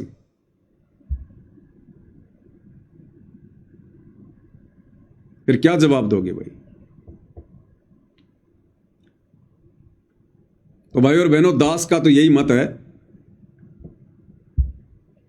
कि जब तक गुरुदेव भगवान इस परीक्षा को नहीं समेटेंगे, अपनी लीला को पूरी तरह से नहीं समेटेंगे, और जिस दिन ये परीक्षा समाप्त होगी, और ये समाप्त कब होगी?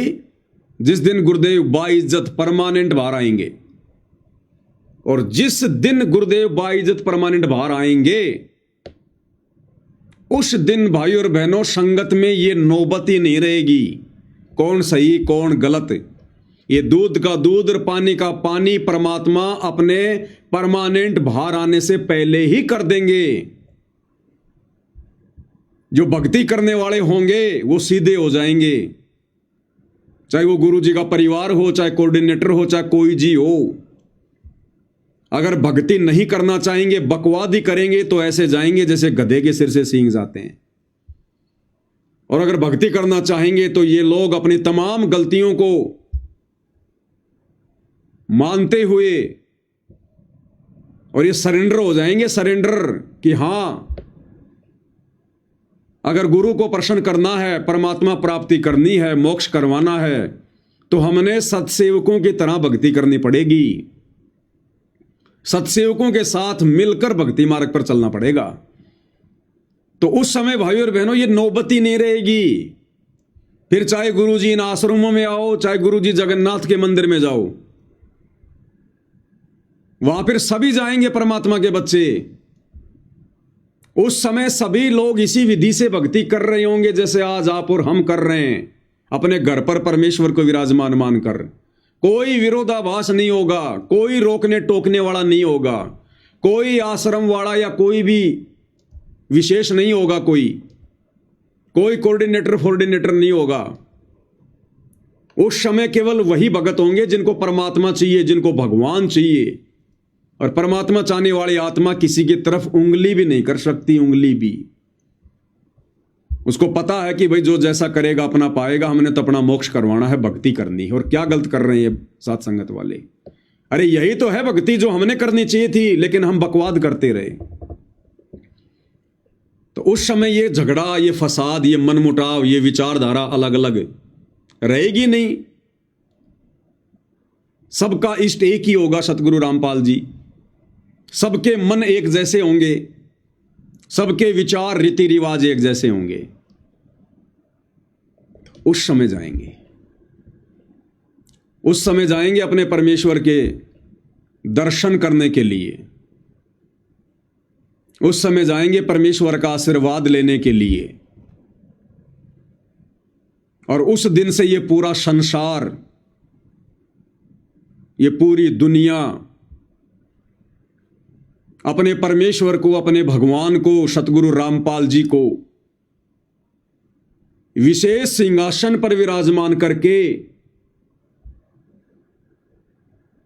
और परमेश्वर की 5 दीपक वाली आरती के साथ में आरती उतारी जाएगी। परमेश्वर रामपाल जी को परमेश्वर मानकर गीता अध्याय 3 श्लोक 13 के अनुसार उस जगह पर भोग लगाया जाएगा। सबकी आत्मा गदगद होगी, सबकी आंखों में आंसू होंगे, पानी बह रहा होगा, और परमेश्वर अति प्रसन्न होंगे, अति प्रसन्न कि आज काल पराजित हो गया। असल में आज काल पराजित हुआ है, आज काल हार गया। आज से पहले वो मुझे चिढ़ाया करता था कि मनवा ले भगवान अपने आप को, कागज को भगवान मनवा दूंगा लेकिन तेरे को भगवान नहीं मानने दूंगा, पत्थरों की आरती उतरवा दूंगा लेकिन तेरी आरती नहीं उतरने दूंगा। तो अब तक तो वो काल परमेश्वर को चिढ़ा रहा है और परमेश्वर उसकी सुन रहे हैं, चुप हैं संगत की नादानी के कारण। और जब वो समय आएगा, उस समय जब पूरी दुनिया इन्हें परमेश्वर मानकर इस विधि से इनकी पूजा करेगी, जैसे आज सत्सेवक भाई बहन घर घर में कर रहे हैं, और 8 सितंबर को घर घर में पूजा होगी, उस दिन वो काल दूर खड़ा होकर आंखों से आंसू बहाएगा। और उस दिन परमेश्वर प्रसन्न होंगे। परमेश्वर कि देख ले भाई, तू क्या कह रहा था और क्या हो गया, अब बोल। तो वो दिन भाई और बहनों हम सत्सेवकों का और हमारे सच्चे परमेश्वर रामपाल जी का सच्चा मिलन होगा, सच्चा मिलन।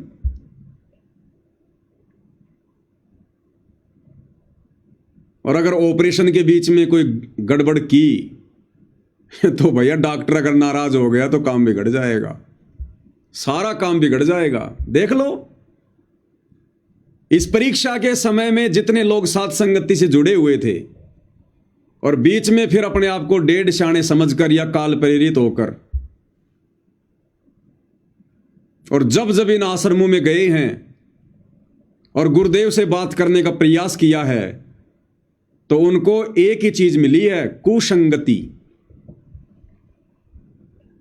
कि जो तू कर रहा था वो छोड़ दे और जो ये आश्रमों में कर रहे हैं उसको अपना ले। और इसीलिए दास बार बार कह रहा है कि इस परीक्षा के समय में गुरुदेव भगवान से मिलने का प्रयास करना ये किसी महामूर्खता से कम काम नहीं है। भगत की सबसे बड़ी मूर्खता होगी इस परीक्षा के समय में गुरुदेव से मिलना। वैसे मिलना नहीं, अगर मौका लगे तो उनके दर्शन चाहे लाख बार करो, लेकिन सवाल जवाब करना कि क्या सही और क्या गलत है ये पूछना, क्या करूं क्या ना करूं ये पूछना सबसे बड़ी महामूर्खता। जिस प्रकार एक शुगर के पेशेंट के लिए मीठा खाना कितना खतरनाक है, वैसे ही इस परीक्षा के समय में अपने गुरुदेव भगवान से जाकर सलाह मशवरा करना, आज्ञा लेना, ये शुगर के मरीज के लिए मीठा खाने से भी घातक कार्य है। एक ही जवाब मिलेगा, जाकर नाम शुद्ध करवा ले और आश्रमों में आकर भक्ति कर, सेवा कर, फिर हो गई तुम्हारी भक्ति। ना जियोगे ना मरोगे, क्योंकि जो आत्मिक खुराक खाने की आदत तुम्हें साथ संगति में लग चुकी है, जिस प्रकार से आरती करने की आदत है, भोग लगाने की आदत है तुम्हें लग चुकी है, उसके बाद फिर वो सारी क्रिया तुमने छोड़नी पड़ेंगी। तो तुम ना जियोगे ना मरोगे, ना इधर के ना उधर के, धोबी के कुत्ते बन के रह जाओगे। क्योंकि आत्मा तो मानेगी नहीं बिना आरती उतारे, बिना भोग लगाए, बिना सतगुरु की महिमा किए। ये आत्मा की खुराक है। और परीक्षा के बीच में, ऑपरेशन के बीच में तुमने बकवाद कर दी तो गुरु क्या बोलेगा? आ भाई नाम शुद्ध करवा, और जैसा इन आश्रम में हो रहा है वही कर। फिर क्या करोगे? तुम थाली भी हाथ में नहीं पकड़ सकते, क्योंकि फिर गुरु का वचन हो गया कि ना आरती उतारनी है, मतलब सात संगति में नहीं जाना। अब सात संगति में नहीं जाना तो सात संगति वाली भक्ति क्रिया भी नहीं करनी, तुम थाली को हाथ भी नहीं लगा सकते। फिर तुम्हें प्रतिदिन वो पाप का अन्न खाना पड़ेगा गुरुदेव भगवान को भोग लगाए बिना। फिर ना घर के ना घाट के धोबी के कुत्ते। तो भाई और बहनों, दास कल संध्या आरती कर रहा था तो मन में ऐसे विचार आए कि परमेश्वर आप परीक्षा के लिए कुछ भी कर सकते हो, और यदि परमात्मा ऐसा हुआ तो दास क्या करे? क्योंकि सद्बुद्धि तो आप ही देने वाले हो परमात्मा, परीक्षा में पास तो आप ही करवाने वाले हो। तो दास को फिर परमात्मा ने यह प्रेरणा की और दास को बिल्कुल दृढ़ता के साथ में ये बात समझ में आ गई। क्योंकि भक्ति तो हम भगवान की कर रहे हैं, अपने घर पर अपने गुरु को ही परमात्मा मान के कर रहे हैं ना। और गुरु का रूप क्या है? हम हैं सबद सबद हम माही, और हमसे भिन्न और कछु नहीं। मोको कहां ढूंढे रे बंदे, मैं तो तेरे पास में। घट ही में गंगा, घट ही में यमुना, घट ही में जगदीश सतगुरु तारेंगे। स्वर्ग सात आसमान पर भटकत है मन मोड़, वो मालिक तो खोया नहीं इसी महल में ढूंढ। हाँ, जिस दिन परमानेंट आ जाएंगे उस दिन दौड़ के जाएंगे, जैसे छोटा बच्चा अपनी मां से जाके लिपटता है। वो होगा हमारा और सतगुरु का वास्तविक मिलन, असली मिलन। लेकिन भाई ये वर्तमान समय परीक्षा का है भाई और बहनों। हमने किसी के व्यंग से नहीं डरना। लोग क्या कहेंगे, भगत भाई क्या कहेंगे? भगत भाई के पास है क्या कहने को जो भगत भाई कहेंगे? जो राजनेताओं की रैलियों में धक्के खा रहे हैं उनके कहने से हमें क्या फर्क पड़ता है? जो सारी मर्यादा तोड़कर गुरु को खून के आंसू रुला रहे हैं उनकी बातों का हमारे ऊपर क्या असर पड़ना चाहिए? ये परीक्षा है भाई और बहनों, और इसीलिए परमात्मा ने हमें तैयार किया है। कल को जब सतगुरु परमानेंट सतलोक चले जाएंगे, तब कहां जाकर भक्ति करोगे? तब किस विधि से भक्ति करोगे? तब भी तो आपने इसी प्रकार से घर बैठ के भक्ति करनी पड़ेगी। अपने गुरु को शब्द रूप में मानकर भक्ति करनी पड़ेगी, इतना विश्वास करके भक्ति करनी पड़ेगी। तो दास का केवल आप सभी भाई बहनों के सामने ये जो विचार थे, ये रखने की परमात्मा ने प्रेरणा की, दास ने रख दिए, क्योंकि ये बहुत दयालु परमात्मा है। यदि दास आप भाई बहनों को इस प्रकार से खुलकर ये बातें ना बताए और अचानक से यदि कल को गुरुदेव भगवान आ गए, तो ना जाने कितनी आत्माएं फिर से उसी गंदगी में वापस सम जाएंगी, वही कर्म वापस से करने लग जाएंगी और उन आश्रमों में जाके बैठ जाएंगी। इसलिए दास को परमात्मा ने प्रेरणा की। दास ने अपने विचार गुरुदेव के ज्ञान आधार से जो मुझे उचित लगे, जिस प्रकार से मैं रिएक्ट करूंगा, उस हिसाब से दास ने आपके सामने रखे हैं। किसी पे कोई प्रेशर नहीं है, कोई दबाव नहीं है। कल को यदि आप किसी कारण से आप चले भी जाते हैं, तो हमारी नज़रों में आप हमारे कोई शत्रु नहीं होंगे, हमारे कोई दुश्मन नहीं होंगे। जाओगे तो परमात्मा के दर्शनों के लिए, मन में तो यही भाव लेकर जाओगे, लेकिन आओगे खाली झोली, फिर वो आपने देखना। फिर बाकी हमारे लिए मन में कोई विक्षेप नहीं होगा। कबीर खड़ा बाजार में मांगे सबकी खैर, ना कहूं से दोस्ती ना कहूं से बैर। किसी के विचारों के ऊपर कंट्रोल नहीं किया जा सकता है। ये तो परीक्षा के समय में अपने अपने बुद्धि विवेक का इस्तेमाल सबने स्वयं ही करना पड़ता है। और कितना समझाया हमें गुरुदेव भगवान ने, क्योंकि यदि ऐसा हुआ गुरुदेव भगवान पैरोल पर आए, तो ये हम सत्सेवकों की अग्नि परीक्षा होगी। सिर्फ हम सत्सेवकों की, जिनको परमेश्वर ने चुन लिया है, जो चुनिंदा आत्मा है, जो कल की सेना है, ये उनकी अग्नि परीक्षा होगी। यानी आज भी हम इतना ज्ञान लेने के बाद भावनाओं में बह रहे हैं, या कुछ हमारे अंदर दृढ़ता भी आई है, क्योंकि विशेष संदेशों में गुरुदेव भगवान ने हमें यही तो दृढ़ता प्रदान की है। हमें ऐसी ऐसी बातें बताकर, ऐसे ऐसे उदाहरण देकर परमात्मा ने हमारे विश्वास को तो ही मजबूत किया है। इस संदेश में गुरुदेव भगवान ने किस प्रकार से हमें आदेशित किया है, निर्देशित किया है, किस प्रकार से हमारे विश्वास को बढ़ाया है कि वह शब्द स्वरूपी परमात्मा पूज्य गुरुदेव भगवान सतगुरु रामपाल जी, बरवाला कांड के बाद हम सत्सेवक भाई बहनों ने जिस प्रकार से शास्त्र अनुकूल शत भक्ति करने का निर्णय लिया है घर बैठकर गुरुदेव की गैर हाजिरी में, वो कितना सही है और किस कदर परमेश्वर आप और हमारे साथ में रहे हैं। तो क्या आगे नहीं रहेंगे? और क्या कहा परमेश्वर ने विशेष संदेश नंबर 7 में? विशेष संदेश नंबर 7 18 मिनट से शुरू। इसमें परमेश्वर कह रहे हैं कि विश्वास करो, दास आपके साथ रहेगा। 8 साल से कुछ नहीं हुआ, आगे भी बहुत अच्छा होगा। अभी विशेष संदेश विशेष आत्माओं के लिए आए हैं, इन आश्रम वालों के लिए नहीं आए। ये तो एक भी संदेश को ढंग से नहीं समझ पाए, एक भी संदेश को।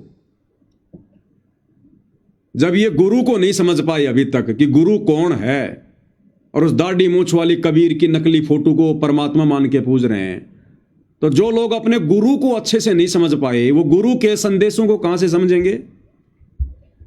तो ये विशेष संदेश परमेश्वर ने अपनी विशेष सत्सेवक आत्माओं के लिए भेजे थे, और हमारे लिए कह रहे हैं परमात्मा इस विशेष संदेश नंबर 7 में कि विश्वास करना, दास तुम्हारे साथ में है। 8 साल से कुछ नहीं हुआ, आगे भी कुछ नहीं होगा, और तुम्हारे साथ जो होगा बहुत अच्छा होगा। क्या कह रहे हैं परमात्मा? एक एक शब्द को ध्यान से सुनना, 4 मिनट का सत्संग है। परमात्मा कहते हैं जो 98 सच्चा मान रहे तुम 600 साल पहले कहा करते, और आज से 20 साल पहले 30 साल पहले तो यही हालत थी। कोई भी मानने वाला नहीं था, दास के साथ कोई सहयोग नहीं कर रहा था।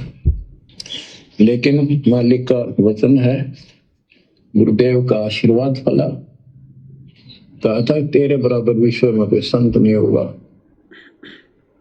उस समय ये बात ऐसी लगी थी जैसे अपने बच्चे को सभी सराहा कर, लेकिन साधु बोलने शायद सुबह साधु का बोला मिथ्या नहीं जा, आगे वो सत्य होगा। मालिक ने ठीक का सिलेंडर रखा था, उसमें कहा था कि 5505 जब कलयुग बीत जाए, महापुरुष परमान जग तारण हो गए। और काल से कहा था कि जब कलयुग इतना बीत जाएगा तब हम अपना अंश उठाएं। ये 13वां वंश अवदास आया बच्चों, विश्वास कर लो। कुछ भी हो ये ना देखो, कबीर साहब दानक थे, दुल्हा थे, झोपड़ी में सारी उम्र रहे, सारी सृष्टि का पालन करता, सबके दान पोषण करता, और वहां थे। अब बताओ कौन मान रहा है? Kabir is God. हमारे ना मानने से क्या उनकी कोई निगमा में फर्क पड़ गया? हमारी बुद्धि कमजोर की, ना मानने ना मानो। वहीं से दिखावा करने की जरूरत नहीं थी। समर्थ हो 120 वर्ष झोपड़ी में रहे, दुल्हे का काम करते रहे, निर्धन की भूमिका करते रहे, शूद्र जाति में रह गए, इसमें छुआछूत बहुत ज्यादा थी। इसलिए हमारी बुद्धि काम नहीं करी थी कि यूं भगवान हो सकता है। हाँ, सिद्धि जरूर है, हमारे को सुख बहुत हो रहे, इसलिए चटकरी थी। जब दाता ने एक लीला की, सब छोड़ कर भाग गए, विमुख हो गए, गुरुद्रोही नहीं हुए, शुक्र है। वहीं से 120 वर्ष रहकर परमात्मा मगर शहर से, नगर से हजारों लोगों के बीच में, दो राजाओं की उपस्थिति में, सेना की उपस्थिति में, भक्तों की, पंडितों की भीड़ लगी थी। एक चादर नीचे बिछाई, एक ऊपर ओढ़ी, और आकाशवाणी के ऊपर जाके देखो उठा के चादर, क्या है इसके अंदर? देखा तो फूल थे 100 कितने सुगंधित। जब देखा ऊपर में परमात्मा ऊपर जा रहे हैं, तो बच्चों वो उस दिन भी भगवान थे, आज भी है, आगे भी यही है। अब आगे का जो संदेशा है वो आप और हम सभी सत्सेवक भाई बहनों के लिए, हम सभी सत्सेवक भाई बहनों के लिए। लोग कहते थे, भगत कहते थे कि हमारे गुरु जी ने ये कर दिया, भगवान है। कहते थे भगवान, लेकिन दिल में जगह नहीं थी। दूसरे जगत के लोग कह देते थे शायद भगवान है, ये तो शूद्र है, अनपढ़ है, वेद ग्रंथ भी ना जानता, वेद के शास्त्रों के बारे में कुछ ज्ञान नहीं इसको। ऐसा ही भगवान है, इसी निर्धनता में क्यों टाइम पास कर रहे हैं, अपना महल 1 सेकंड में बना सकता, भगवान तो धन भर दे। अब संसार तो यही बोलेगा, भगत ने उसकी बातों पर कभी जाना नहीं चाहिए, क्योंकि उसको ज्ञान होता है। अब सुनो, इसी प्रकार आज कोई भी कुछ कहे आपको, आप कहते हो ये लग रहा है गुरु जी हमारे ऐसे, इन चीजों को कोई फर्क नहीं पड़ता। अगर समय का इंतजार करो, अभी तो गेम जारी है, हार जीत तो पता। क्या कह रहे हैं गुरुदेव? समय का इंतजार करो, अभी तो गेम जारी है, हार जीत का निर्णय तो बाद में होगा।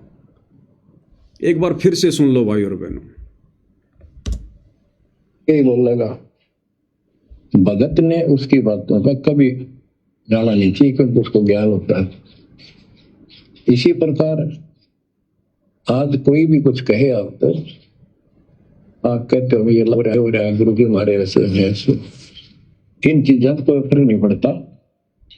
अरे समय का इंतजार करो, अभी तो गेम जारी है, हार जीत तो अच्छा होगी, आप विश्वास रखो।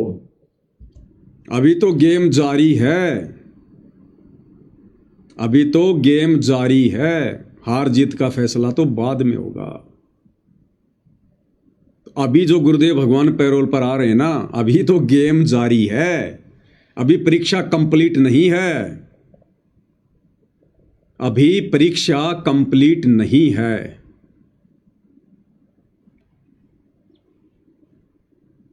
अभी तो बहुत कुछ होना बाकी है भाई और बहनों। आगे क्या कह रहे हैं परमात्मा कि विश्वास रखना, दास आपके साथ है, पिछले 8 साल से था, कुछ नहीं हुआ और आगे भी कुछ नहीं होगा और बहुत अच्छा होगा, और जो होगा बहुत ही अच्छा होगा। विश्वास का एक और आपके लिए पॉइंट है, कहां से क्या हो रहा है, हो सकता है ये ज्यादा समय नहीं रहा करे, क्योंकि ये अनहोनी है, कभी भूतो ना बहुस्ती, भयान होगा ऐसा हो ही नहीं सकता। लेकिन दास आपके साथ रहेगा, पहले भी था, 8 साल कोई बात नहीं हुई, बताओ किसी को कोई कमी रही है तो किसी बात। ये तो इसलिए कि आपको फिर प्रेरित करना था कि आपका दिल ना टूट जाए। आप समझ लेना जो हो रहा है परमात्मा की कृपा से हो रहा है, आगे जो होगा उसकी रजा से होगा, और जो होगा तो अच्छा होगा, बहुत ही अच्छा होगा। दास को अपने साथ समझना, विश्वास रखना, और क्यों सुनो उस मालिक की महिमा। क्या कह रहे हैं गुरुदेव भगवान? दास को अपने साथ में समझना, और पिछले 8 साल से दास आपके साथ था, बताओ किसी का कुछ हुआ हो तो। जबकि पिछले 8 वर्षों में आश्रम में तो कहर टूट गए, कहर। पिछले 8 वर्षों में कोरोना आया और हजारों भक्तों की अकाल मृत्यु हुई। कितने लोग इन आश्रमों में आते जाते समय मरे, कितने लोग इन आश्रमों के निर्माण कार्य के समय सेवा करते करते मरे। टैंक में जहरीली गैस से मर रहे भगत, आश्रम में सेवा करते करते। ट्रैक्टर की ट्रॉली के नीचे दब के भगत मर रहे हैं सेवा करते करते। तो किसके लिए कह रहे हैं परमात्मा कि पिछले 8 साल से दास तुम्हारे साथ था? बताओ किसी के साथ कुछ हुआ हो तो। सत्सेवकों का बता दो अगर एक का भी नाखून उतरा हो तो। ये हम सत्सेवकों के लिए कह रहे हैं परमात्मा, इन आश्रम वालों के लिए नहीं कह रहे कि दास तुम्हारे साथ था 8 वर्षों से। अरे भगवान जिसके साथ रहेगा उसको कभी दुर्बुद्धि आ सकती है क्या? भाई और बहनों, ये विशेष संदेश है, ये हमने इनका निष्कर्ष निकालना पड़ेगा। गुरुदेव कह रहे कि पिछले 8 वर्षों से दास आपके साथ था, यानी गुरुजी अगर भगत के साथ थे, अगर भगत के साथ भगवान हो जाएगा तो क्या भगत को राजनीतियां करने वाली दुर्बुद्धि आएगी? क्या भगत आन उपासना करने के लिए अयोध्या में जाएगा भंडारा लगाने? क्या भगत परशुराम की जयंती पर आन उपासना में जाएगा? क्या अपने आश्रमों में कबीर जी का प्रकट दिवस छोड़कर सिरसा की अनाज मंडी में नकली कबीर पंथियों के यहां कबीर जी की जयंती मनाने जाएगा? अगर भगवान साथ है तो, अगर गुरु साथ है तो क्या भगत को दुर्बुद्धि आएगी? गुंडों की सीबीआई जांच का समर्थन करेगा? आरक्षण में जाके बैठेगा? बिरानी आग में जलेगा? करोड़ों रुपया अपने दान का बर्बाद करेगा कुपात्रों को देकर? अगर भगवान साथ है तो किसके साथ है भगवान? ये संकेत परमात्मा किसके लिए कर रहे हैं? अपने सत्सेवक बच्चों के लिए कि दास पिछले 8 वर्षों से तुम्हारे साथ था और आगे भी रहेगा। बता दो अगर किसी का कुछ बिगड़ा है तो। और जो हो रहा है बहुत अच्छा हो रहा है, जो होगा वो भी अच्छा होगा और बहुत अच्छा होगा सत्सेवकों के साथ। इनकी तो काल ने घिस निकाल रखी है आश्रम वालों की, तो इनके साथ क्या अच्छा होगा? इनका तो जितना बुरा होना था हो चुका है, जितनी मर्यादाएं टूटनी थी टूट चुकी हैं। इनकी तो केवल बैटरी चल रही है, कब तक चलेगी वो परमात्मा जाने। ये विशेष संदेश है भाई और बहनों, विशेष संदेश। एक तीर से परमात्मा अनेकों शिकार करते हैं। अब दोबारा सुनो, अब समझ में आएगा पूरा मामला। कि जब कोई फर्क नहीं पड़ता, अगर समय का इंतजार करो। अभी तो गेम जारी है, हार जीत तो पाछा होगी। आप विश्वास रखो। और ये विश्वास का एक और आपके लिए पॉइंट है, कहां से क्या हो जाए। हो सकता है ये ज्यादा समय नहीं रहा करे, क्योंकि ये अनहोनी है। कभी भूतो ना बहुस्ती, भयान होगा ऐसा हो ही नहीं सकता। लेकिन दास आपके साथ रहेगा। पहले भी था, 8 साल कोई बात नहीं हुई। बताओ किसी को कोई कमी रही हो तो किसी बात। ये तो इसलिए कि आपको फिर प्रेरित करना था कि आपका दिल ना टूट जाए। ये तो इसलिए कि आपको फिर से प्रेरित करना था, कहीं आपका दिल ना टूट जाए। क्या? ये विशेष संदेश भेजकर कि बच्चों ये जो विशेष संदेश आ रहे हैं ना, ये तो इसलिए कि आपको प्रेरित करना था, कहीं आपका दिल ना टूट जाए। किसका? सत्सेवकों का। क्यों? क्योंकि ना तो हम इन आश्रमों में जा रहे, ना हम इन नामदान सेंटरों पे जा रहे, ना हम इन कोऑर्डिनेटरों के झूठे आदेशों पे चलते, ना हम गुरुजी के परिवार के कुकर्मों में कोई सहयोग करते, ना हम इनको पात्रों को आश्रमों में जाकर नामदान सेंटरों पे जाकर ज्योति पाठ और दान का पैसा देते, ना हम इनके मनमाने आचरणों में शामिल होते। और उल्टा इन्होंने हमें गुरुद्रोही घोषित करवा रखा। तो गुरुजी हमें कह रहे हैं, सत्सेवकों को कह रहे हैं कि ये तो इसलिए कि आप लोगों को प्रेरित करना था, कहीं आपका दिल ना टूट जाए। अरे बाकी संगत तो आश्रम में जा रही है, सारे कुकर्म कर रही है, मौज मस्ती कर रही है, हर आदेश पे चल रही है, कुपात्रों के साथ मिलकर सब कुछ मनमाना आचरण कर रही है, मर्यादा तोड़ रही है। उनके लिए नहीं, ये विशेष संदेश गुरुदेव भगवान ने हम सत्सेवकों को एक नई जिंदगी, एक नई हिम्मत देने के लिए भेजे हैं, सत्सेवकों के लिए। और कौन निकाल पाया निष्कर्ष? केवल सत्सेवक है। और नई हिम्मत मिली किसको? केवल सत्सेवकों को। अरे बाकी इन लोगों के पास में तो ये विशेष संदेश से पहले हिसार जेल से लेटर आ रहे थे, गुरुजी की ऑडियो आ रही थी, वीडियो आ रहे थे। इनके लिए नहीं कह रहे परमात्मा। ज्ञानी भक्तों के लिए परमात्मा ज्ञान की बातें भेजेगा। तो ये विशेष संदेश, ज्ञानवर्धक संदेश हम सत्सेवकों के लिए परमात्मा ने भेजे हैं। तो गुरुदेव कह रही है, दास तुम्हारे साथ में था 8 साल से, बताओ किसी को कुछ हुआ हो तो, और आगे भी साथ रहेगा। अगर हम भी इसी प्रकार से मर्यादा में रहकर गुरु को परमात्मा मानकर घर को आश्रम बनाकर भक्ति करते रहेंगे तो परमात्मा पहले की तरह साथ में रहेगा। और जो जो हमारी भक्ति बढ़ेगी त्यों त्यों परमात्मा और नजदीक आएगा, हमारे संकटों का निवारण होगा, संघर्ष हमारा डाउन होता चला जाएगा,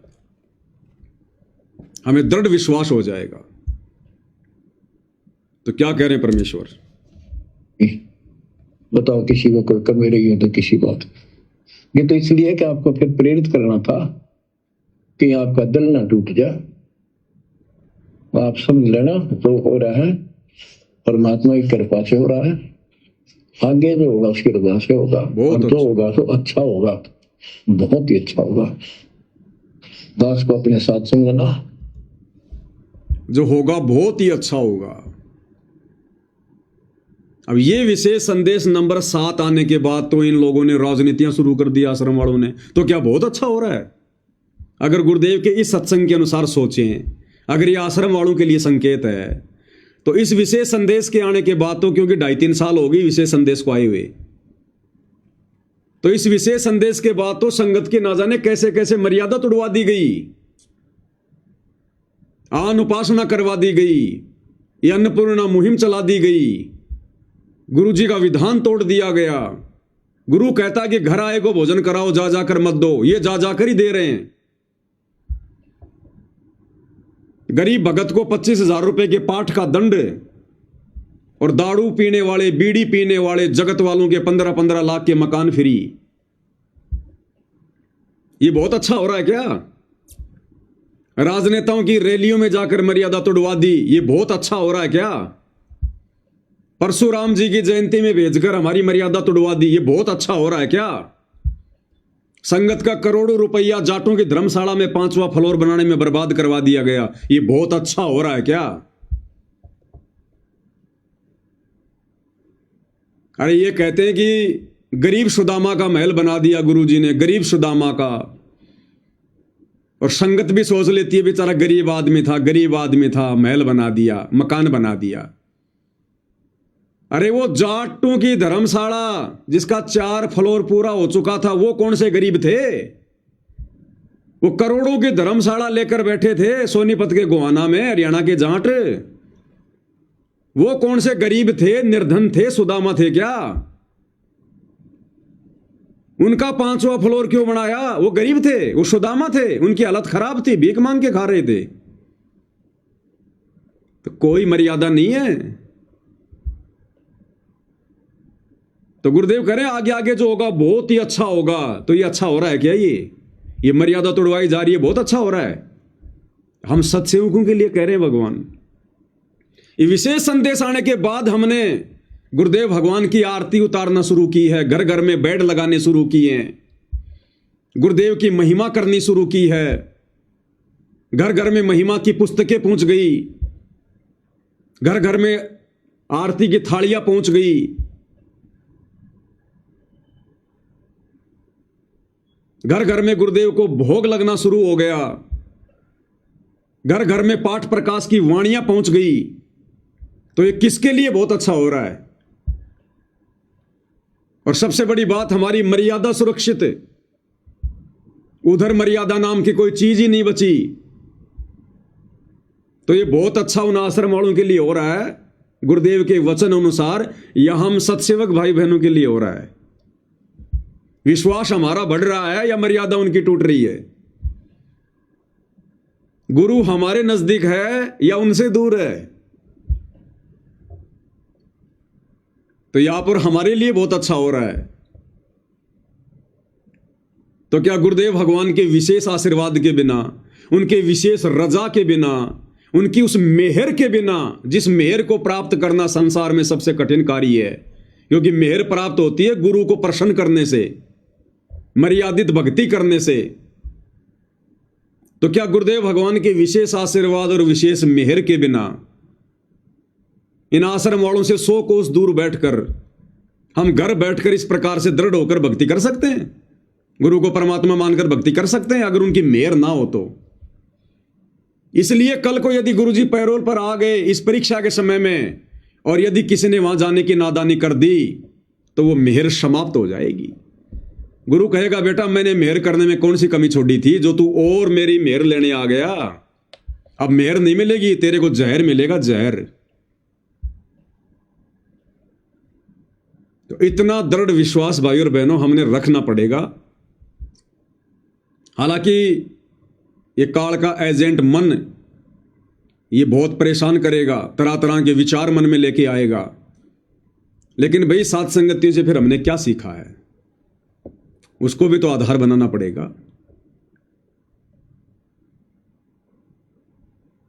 और एक विशेष संदेश में गुरुदेव हमें यही संदेशा दे रहे हैं कि भक्ति करो तो ढंग से करो, नहीं तो छोड़ दो, छोड़ दो, फिर कोई मतलब नहीं है इस भक्ति का। दोगलापन मत करो, फिर ना खुद परेशान हो ना भगवान को परेशान करो।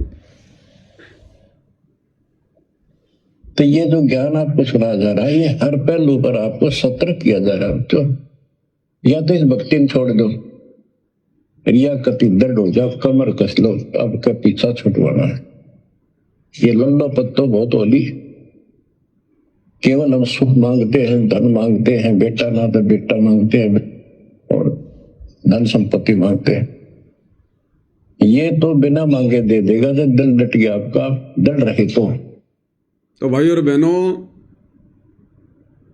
अगर पूज्य गुरुदेव भगवान सांसारिक दृष्टि में, कानून की दृष्टि में यदि पैरोल पर कुछ दिनों के लिए वर्तमान इस परीक्षा के बीच में अगर इन आश्रमों में आते हैं, तो भाई और बहनों ये केवल सत्सेवक भाई बहनों की अग्नि परीक्षा होगी। और ये देखो दयालु भगवान दास को प्रेरणा करके उस परीक्षा से पहले ही आप भाई बहनों को सूचित करवा दिया। आपके दिलो दिमाग में ये बातें डाल दी गई हैं। कोई ये नहीं कह सकता कि मेरे तक संदेशा नहीं पहुंचा था, मुझे पता नहीं था क्या डिसीजन लेना और क्या नहीं लेना है। बाकी कार्य भाई अपने अपने बुद्धि विवेक का है। अगर भगवान को आपने शब्द रूप में मान लिया, गुरुदेव भगवान को परमेश्वर मान रखा है, कबीर देव मान रखा है, तो फिर कबीर देव भाई और बहनों संतों के पास रहता है। वो कबीर देव कोई जानवर नहीं है फिर, जो किसी ने आश्रम में बांध रखा होगा, मंदिर में बांध रखा होगा। कबीर साहब तो संतों के पास रहता है। कबीर साहब संत के साथ से उन आश्रमा और मंदिरा में बंद को नहीं रहा, वो पशु को ना किसी व्यक्ति विशेष ने बांध कर रख रखा हो मंदिर में या आश्रम में, वो संतों के साथ है। और ये भगवान ही ये काम कर सकता था, दुनिया के आपको सामने बताना लग रहा। तो भाई ये फिर भक्तों के ऊपर है, क्योंकि दास ने कोई प्रमाण दिखाने में कोई कमी नहीं छोड़ी है गुरुदेव के आशीर्वाद से। साथ संगति भगवान ने इसीलिए करवाई थी कि अगर हमें विश्वास है कि हम अपने घर पर वर्तमान में गुरुदेव की गैर हाजिरी में इस परीक्षा के समय में जो भक्ति क्रिया कर रहे हैं परमेश्वर को खुश करने के लिए, तो फिर ये हमारी अग्नि परीक्षा होगी कि तुमने वो बेड देखा देखी में लगाया है क्या, वो सुबह शाम की आरती देखा देखी में उतार रहा है क्या, हलवे राम का भोग देखा देखी में लगा रहा है क्या। जब तुझे यही विश्वास नहीं है कि मेरा गुरु तो आश्रमों में कैद है, मेरा गुरु मेरे घर पर नहीं है, अगर तुझे ये लग रहा है कि गुरु जी तो आश्रमों में है, गुरु मेरे घर पर नहीं है, गुरु मेरे साथ नहीं है, तो भाई और बहनों फिर अग्नि परीक्षा अपनी। साध संगति से जुड़े हुए भगत का और परमेश्वर रामपाल जी का असली मिलन उस दिन होगा जिस दिन परमेश्वर हिसार की छोटी जेल से और दुनिया की नजरों में बाइज्जत बरी होकर सह सम्मान, और जैसा कि दास ने पहले कह रखा कि ये बड़े बड़े नेता लोग अपने कंधों पर बैठा कर लाएंगे, नाक रगड़ रगड़ के लेके आएंगे, उस दिन भाई और बहनों ये कोई आश्रम कोई कुछ नहीं रहेगा। सब परमात्मा चाहने वाली आत्मा रहेंगी, जो बकवादी होंगे उससे पहले उनकी छटनी हो लेगी। फिर हमें कोई रोकने टोकने वाला नहीं होगा, चाहे आश्रम में आओ चाहे गुरु जी कहीं भी जाओ। फिर गुरु जी की उसी विधि से भक्ति होगी जिस विधि से आज हम अपने घर पर उनको परमेश्वर मानकर भक्ति कर रहे हैं।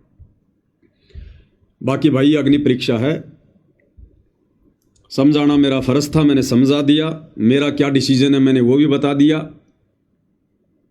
हाँ, यदि पूज्य गुरुदेव भगवान किसी भी माध्यम से यदि हम नीचों पर दया करते हैं और किसी विशेष प्रयोजन के लिए यदि गुरुदेव हमें आश्रम में बुलाना चाहेंगे,